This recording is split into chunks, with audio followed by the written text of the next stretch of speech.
Hi, I'm Ros Gervais. I am a business coach for new and rising artists. I help my clients to develop the confidence to show up as an artist, sell their work, and master their marketing so they can build a fulfilling art business and get paid to do what they love, even if they are self-taught and have no idea how to market themselves. Now, today we are chatting about 3 common excuses for ignoring your dreams. Now, I have worked with thousands of artists now, and I have seen a lot, I've heard a lot, I've helped with a lot of different situations in terms of artists' journeys. I have seen artists who deny themselves the title of artist because they didn't go to art school. And either they are entirely self-taught or they've only learned things, online or in community courses, and it just doesn't feel enough for them to call themselves an artist. Let me know if that is you in the chat, because I am here for all of you, no matter where you are on your journey and no matter how you are feeling about this whole artist role, okay? Now, I've also come across artists who ignore their dreams because they are busy mums or dads and they feel like they are time poor and they feel like they cannot achieve their dreams because of that. I've also seen artists who quieten their aspirations because they work full time and are just too tight on time to make anything of their passion for art. Now, let me know if that is you. I'm just talking about 3 excuses and 3 reasons today, but obviously there are a lot more. So the first one I mentioned was denying yourself the title of the artist because you're self-taught.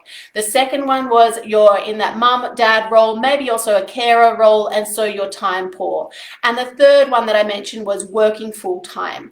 Now, the thing is, if you actually zoom out a little bit and look at this, most artists are actually in one, if not multiple, of these situations, because the majority of us right at the beginning were pushed away from studying art at university, for example, or at college or TAFE or wherever it was.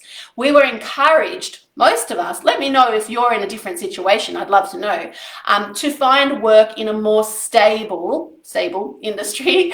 And next thing you know, we're working full time in a career that, let's just face it, is probably soul crushing. I reckon that is pretty common. So many of us have ended up in a full-time career that was soul crushing, not aligned, just like that day job, right? The day job we go to because that's what we're supposed to do, and that's what brings in the money to put food on the table, for example. Some of us then went on to have children, and then the reason for not allowing yourself to follow your dreams then becomes because you're a mum or a dad or a carer, for example. Do you notice a trend here? We are so fast to find reasons not to follow our hearts, and we're so fast to deny ourselves joy. The mum guilt creeps in. Put up your hand if that's you. I face it. I have to battle it as well. The all or nothing mentality gets involved. There's no point trying this art thing properly because I've got a 9 to 5. Does that one happen for you? And also the imposter syndrome wreaks havoc. Am I even an artist? Am I an artist even? Can I claim that title? I don't know. I haven't gone to art college. How does that sit with you? Now, I have some examples for you today, though, of people who have busted these myths or these blocks. And I wanted to share perhaps a little bit about Alyssa Flint and maybe also about Karen Bunga. Or Bunga, I'm not sure. I'm very bad at pronouncing your last name, Karen. I'm sorry. I do have some examples of artists who have blown these reasons and these excuses out of the water, okay? So there are artists in my world, clients of mine, who are self-taught and they're doing it anyway. There are artists who are mums and they are doing it anyway. There are artists that have full-time 9 to 5, 5-day-a-week jobs and they're doing it anyway. They have made this choice, okay, to make a go of this art anyway, okay? And that's a really powerful choice to make, which is in your control. So I will use Amy's example for now. So Amy is a self-taught artist and she also has a 9 to 5. She has now exhibited her art. She's working in collections. She's landed commissioned projects and jobs, and more opportunities for her, which I probably can't publicly announce yet, are just popping up for her like wildflowers. So she is doing this around all the rest.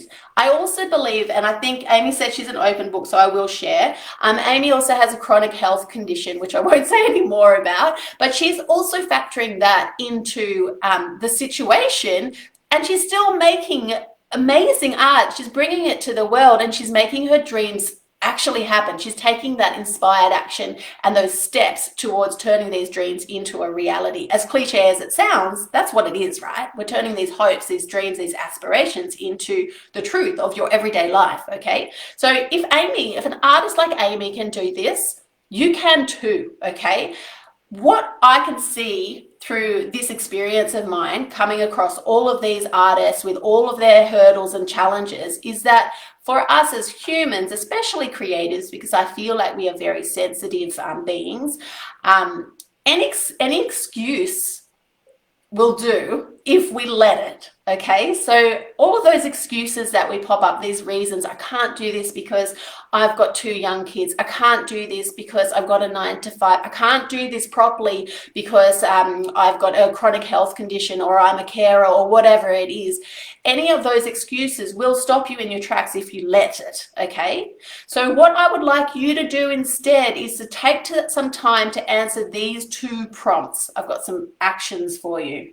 Okay, so these are your 2 pointers for today. Now, I do want you to know as well, I don't come at you today with the topic. I don't come at you with the topic today, without compassion. Okay, I completely understand. I'm self-taught. I've got 2 young children. I know how tricky it can be. But what I am wanting to do for you is to help you to put those things to the side, understand and accept that they are part of your life situation and your lifestyle. They are real. But you can still be making steps, gentle steps towards your aspirations, okay? So this leads straight into the first activity that I want you to do, and that is to take a step back and think of the long-term aspirations here. Do you really want your art to completely slide? Or do you want to continue creating and get that side hustles going and maybe take it full-time one day, okay?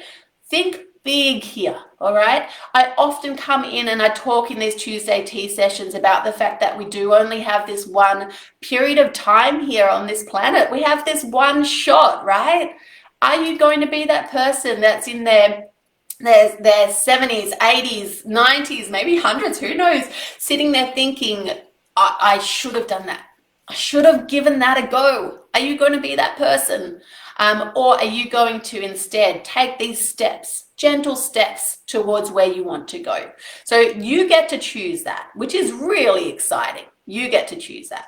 So the second question for you is, how are you going to be in this world? Are you going to be the person who finds all the reasons not to live your best life? Or are you going to be the person who gives things a go, dips their toe in and just gives things a shot and sees what happens?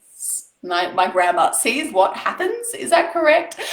So which one are you going to be? So have a little bit of a think about that. Now, your instruction or invitation today as well is to join the Design Your Year event. So Laura is my podcast co-host. If you haven't listened to the podcast yet, you can go and do that as well. We have a podcast called Paint, Rest, Repeat over on wherever you listen to your podcast. And my co-host Laura Day and I will be hosting a Design Your Year event. And it's actually this Saturday. It's super soon.